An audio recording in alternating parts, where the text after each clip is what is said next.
How to change your username in BeReal. In this video, I'm going to show you how you can change the username. First of all, open the application.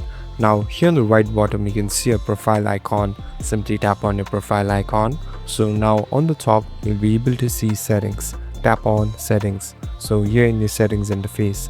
Now on the top, you'll be able to see your profile icon and your profile name. Simply tap on it. Now here on the second option, you'll be able to see username.